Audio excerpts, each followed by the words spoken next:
What's up, everyone, and welcome to another episode of the JuiceBox presented by LOCKCITY. It's Claw here today, and I hope you guys are all having a great weekend. Today we'll have episode number 175 of the JuiceBox with an outlook into the Sunday MLB slate.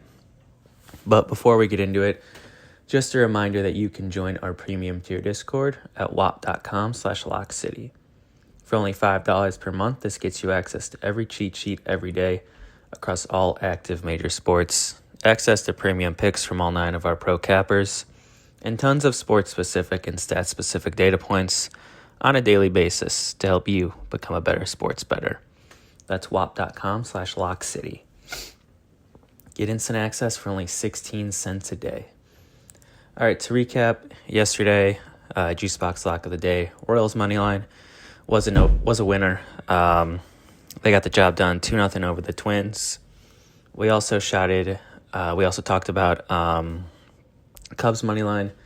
That one was a sweat-free winner, 9-1 victory for the Cubs. And we also talked about Luis Gil over 4.5 strikeouts, another sweat-free winner.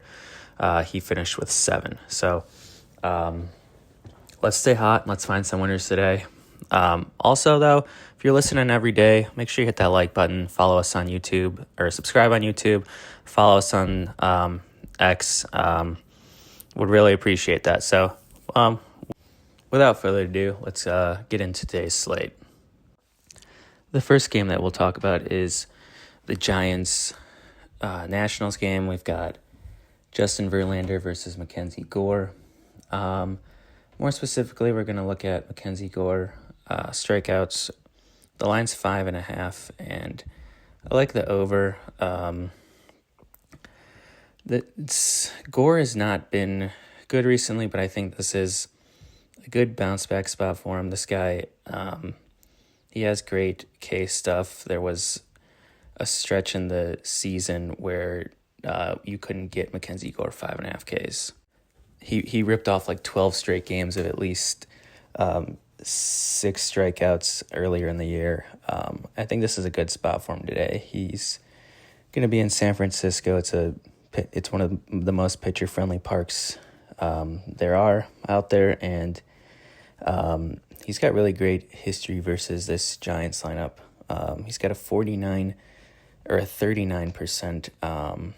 strikeout rate versus this lineup, and he faced them earlier this year where he struck out 9 batters in 6 innings. I think this is a bounce back spot for him after getting absolutely embarrassed his last time out versus the A's. I think he puts it together versus a team that he's had success versus. And when we look at the Giants versus lefties, guys with similar stuff have cleared this line with ease. Eric Lauer 7 Ks, Jesus Luzardo 7, Christopher Sanchez 8, Jacob Lopez 8, JP Sears got 6. So I feel really good about this one. Mackenzie Gore over 5.5 strikeouts. You can get that at -114. All right, the next game that we'll take a look at is the Cubs at the Cardinals. We've got Shota Imanaga versus Sonny Gray. Shota 8-4 on the year, 3.12 ERA. On the road, he's been really good, 2.96 ERA. And in his career, he's owned this Cardinals lineup. They're only batting 160 off of him and slugging 260 in 50 career at-bats. So I think this is a good spot for Shota to pitch well. He pitched at St. Louis earlier this year. He went 5 innings, 1 hit, no earned runs. So he's really been able to shut down this Cardinals lineup. And on the other hand, we've got Sonny Gray, 10-5 with a 4.21 ERA. At home, he is a little bit better with a 3.52 ERA, but I think this is a good spot here for the Cubs. They've seen Sonny Gray a lot throughout the years. They're batting a collective 297 and slugging 525 and 101 career at bats. So I think that this is a good spot for them. The Cubs bats have also really hit up right-handed pitching this year. They're one of the best lineups in the league versus righties here. Let me pull this up. the last few righties versus them, like Andre Palante, 6 earned runs. They had a little bad stretch of a couple games, but then Sagano, 3, Freddie Peralta, they got 5. They got 3 on Mizorowski. They got to Quinn Priester. They got 3 on Hauser. They got 3 on Bello. They got 4 on Giolito, 6 on Chris Paddock. So I really like the Cubs here. I think that they take this series here. And my best bet in this one is Cubs on the money line at -120. And the final game that we'll look at is the Mets at the Brewers. We've got Sean Manaea versus Quinn Priester. The Brewers, they've been the hottest team in the league for the past month now. They've got the best record in baseball. They're on another 8-game win streak, and they've got Quinn Priester going to the mound today. He's 11-2 with a 3.15 ERA. At home this year, he's got a 3.04 ERA, and he's in top form right now. 5 straight games of 2 earned runs or fewer. He's facing a Mets lineup today that they haven't seen him much in his career, but I think that he's in a good spot here. The Mets lineup hasn't really been doing all too much lately. They're on a 5-game losing streak as well.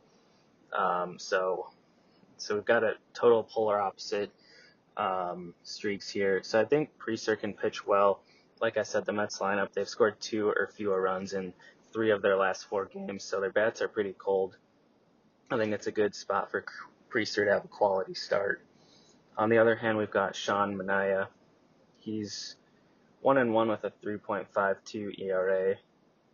On the road, he has been really solid this year. It's only been 2 starts, but his ERA is 2.16. But versus the Brewers, I think he's going to have some troubles today. The Brewers have absolutely been crushing left-handed pitching lately. They put up 5 earned runs on Joey Wentz, 8 earned runs on Mitchell Parker, 3 on Imanaga, 5 on Matthew Boyd. They didn't get to Kershaw. They got 3 on Ogasara. They got 7 on Mitchell Parker again, 2 on Kershaw. David Peterson pitched well. They got 6 on Kyle Freeland, 7 on Andrew Heaney. So you get the point here. They've absolutely been just destroying every lefty they've seen. Both teams seem to be going in opposite directions over the last couple weeks. So I really like the Brewers here at home to complete the sweep of the Mets here. My best bet in this game is just going to be to take the Brewers on the money line at -118. I think that it's a really good price for best team in baseball. So without further ado, brings us to the JuiceBox Lock of the day. And the JuiceBox Lock for the day is going to be the Brewers on the money line. So let's lock that in. Brewers money line -118. Let's lock that in. Let's cash. And we'll see y'all again here tomorrow. Peace.